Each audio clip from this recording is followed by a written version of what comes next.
Greetings, sirs and madams, welcome back to I Like to Video Games, and thanks for stopping by, because today we close out this year's block of Rareware videos by bringing back the for better or worse format. Games I've already come to a conclusion on, and are important to me for one or more reasons. And if you haven't already guessed from all of the 16-ton weight style hints I've been dropping on you all Monty Python style, today we take a look at Donkey Kong 64.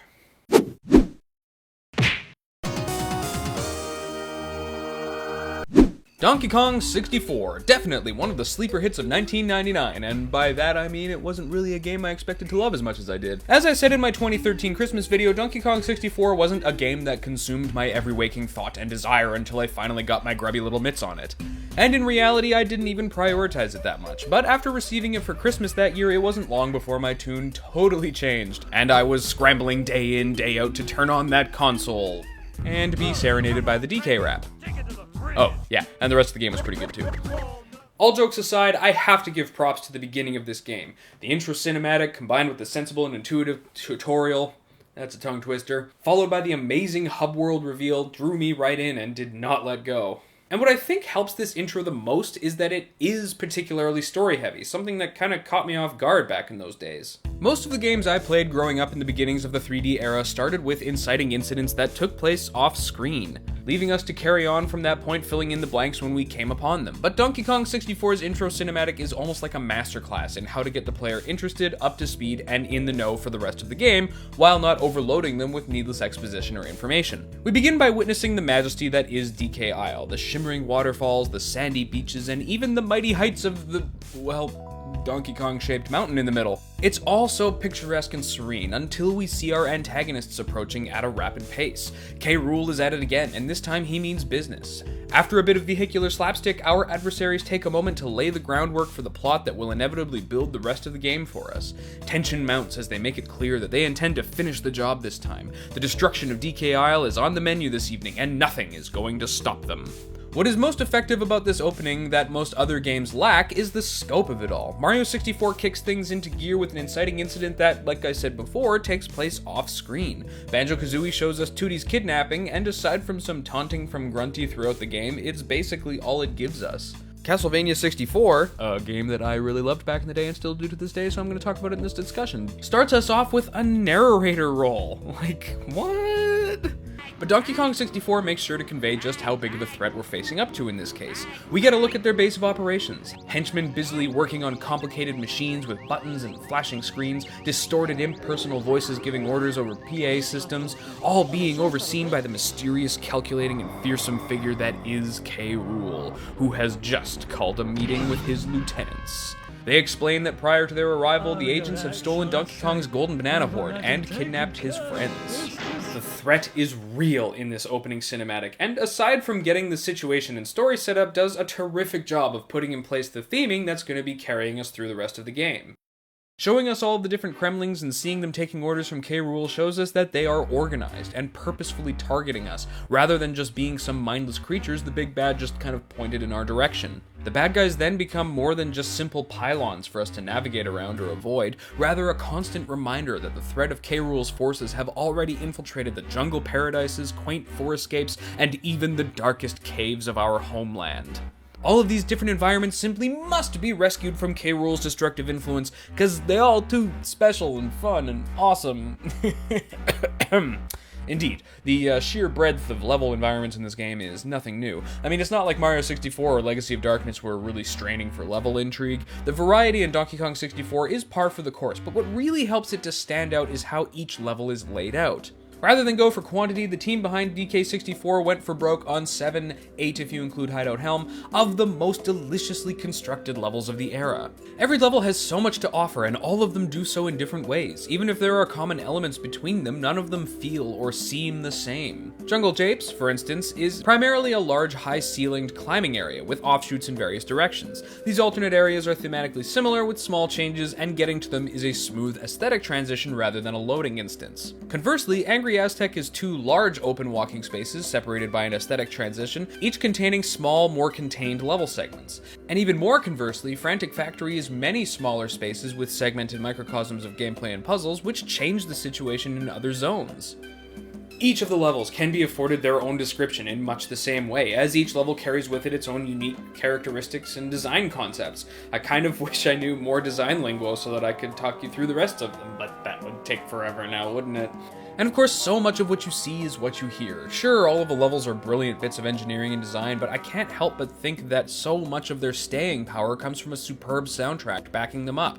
While the music in Diddy Kong Racing or Banjo-Kazooie is totally addictive and tons of fun the whole way through, Donkey Kong 64's soundtrack harkens back to the feel and versatility of the DKC games. You can find almost anything in this game's music. Jungle Japes is the jazzy, auditory, zoological adventure we've all come to expect. Frantic Factory is laden with mechanical sound effects and an almost robotically precise melodic theme. And Gloomy Galleon is all of the melancholic sea shanties sung by a crew too long lost at sea. I have played games that basically just have music because that's the thing to do, like a composer was sent over by the agency or something. But Kirkhope doesn't mess around here. The soundtrack he creates in this game is seriously half the attitude of the levels you're playing in, which themselves are far-reaching and varied. One only need look at Crystal Caves or the Night Side of Fungi Forest or Creepy Castle to see what I'm talking about. Levels that are, in of themselves, daring departures for a game like this. The wrong choice of music could easily have resulted in a tragic loss of effect. I might even go so far as to say that the Creepy Castle basement theme is one end of an entire spectrum here, coming right out of left field.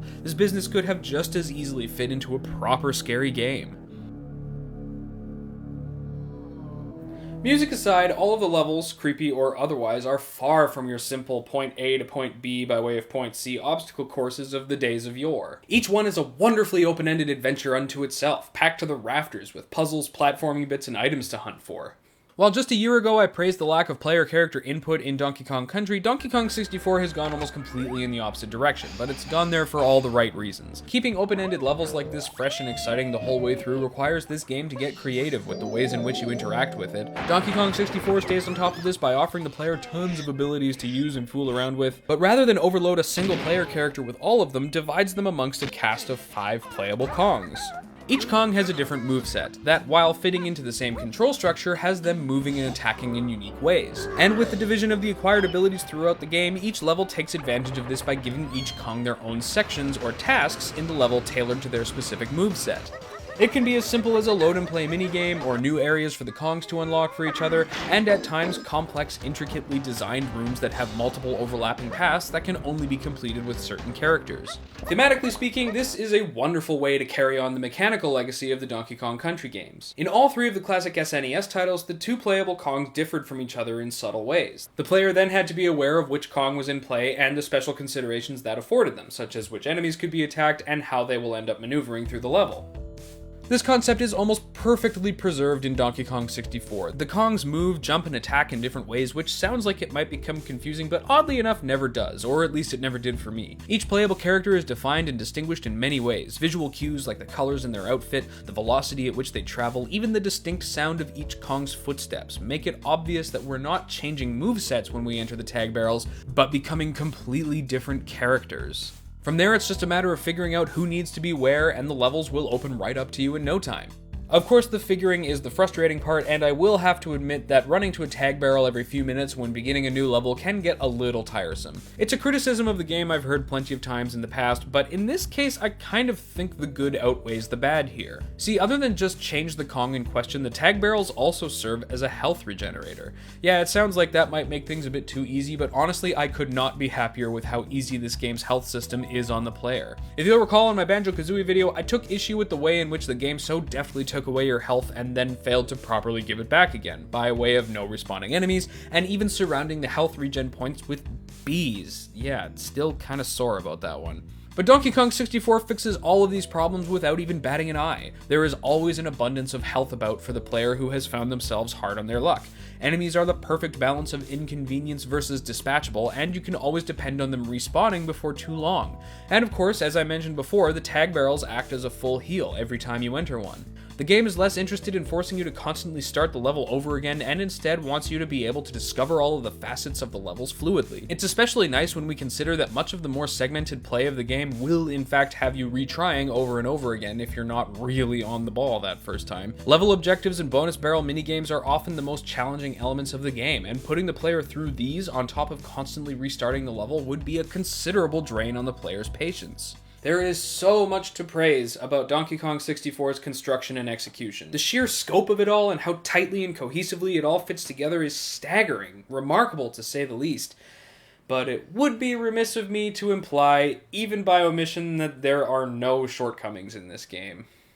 Now, while I think that this game did a great job of preserving the thematic and mechanical connections to its SNES predecessor, one big holdover I really don't think was needed was Donkey Kong 64's poor attempt at including the animal buddies. There are a grand total of 2 from the original lineup, 4 if you count Squawks and Glimmer the Lightfish, but their presences here seem completely incidental and don't offer any real alterations to gameplay. Regarding the 2 buddies that you can make use of, Rambi only is used in one very specific, very small part of Jungle Japes and a bonus barrel towards the end of the game, while Enguarde is only present in Gloomy Galleon. Both of them are pretty much there exclusively to open the small series of doors. That's pretty much it. Ultimately, I don't see why these barriers couldn't have been replaced by switch doors or something of the like, making this rather awkward inclusion redundant. I will admit that Enguarde's presence in this game makes a bit more sense, as navigating the underwater sections of Gloomy Galleon might get tedious, but you can only use Enguarde when playing as Lanky, and pretty much all of the Kongs need to navigate the water sections as it is, so, you know, way to breathe, no breath.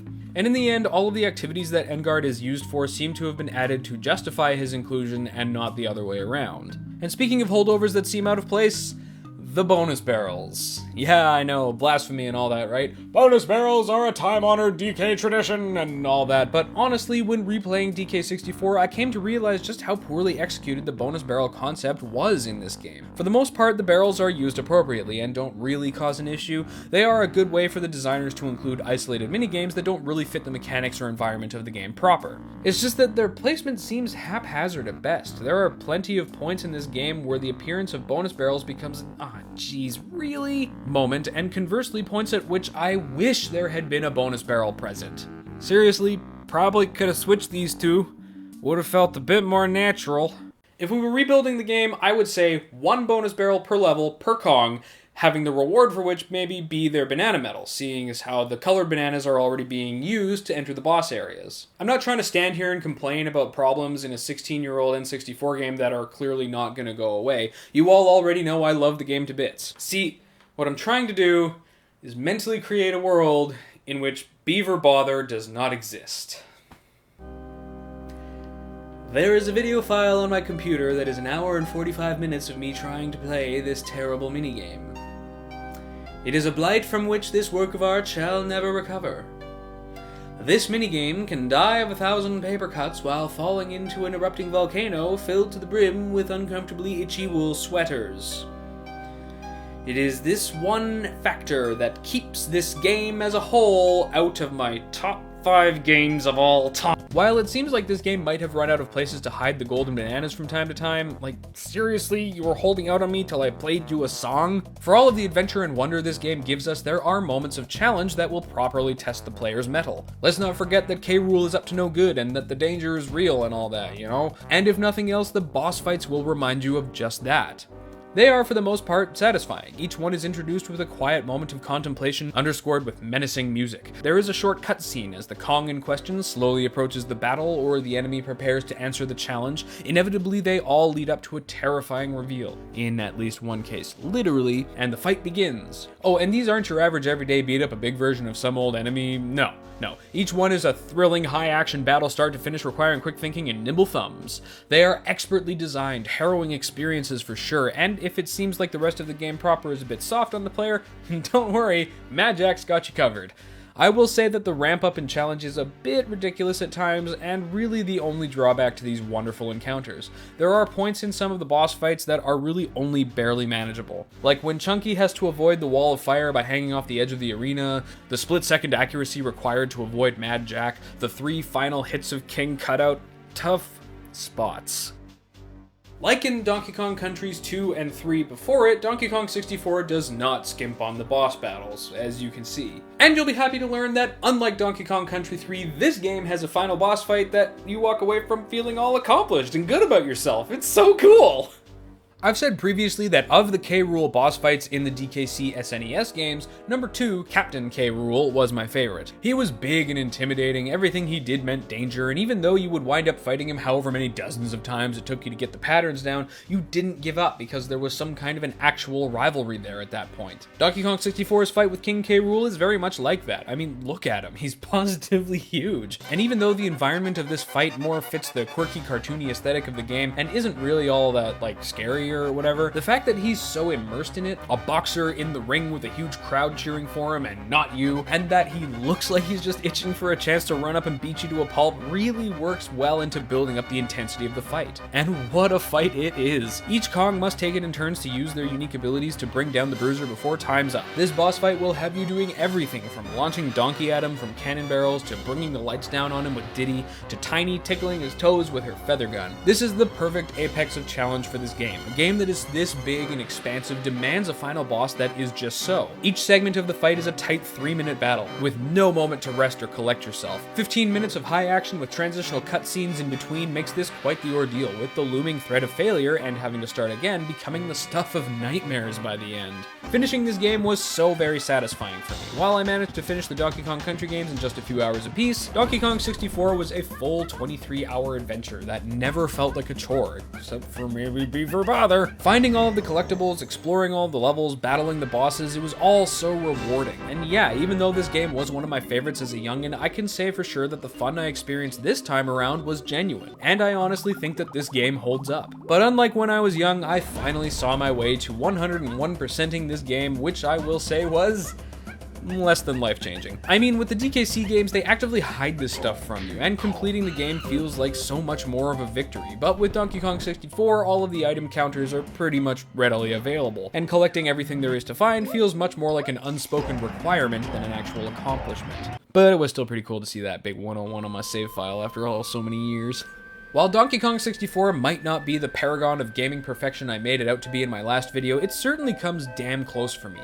This ambitious adventure hits all the right notes. A strong story and theme carrying 8 fantastic levels to explore, supported by deep but not overcomplicated gameplay, all underscored by what I consider to be Grant Kirkhope's best work. Even this game's shortcomings or missteps feel like they came out of the best intentions and not like they came from some memo from the higher-ups. The only disappointment I have with this game is that it wasn't longer, or that there wasn't an excellent sequel to follow it up. Donkey Kong 64 may not have bothered with strange experiments and isn't remembered as one of the great moments of innovation, but rather is content to contribute to its era, existing as a tribute to its genre and an homage to its forebears, solidifying itself as one of my all-time favorite singular gaming experiences. And that's my look at Donkey Kong 64. One of my all-time favorites. Wow, it's kind of weird that February's finally over. Feels like it's been going for months. So, yeah, I'm gonna go get the next topic ready. Bye. Man, I need to vacuum.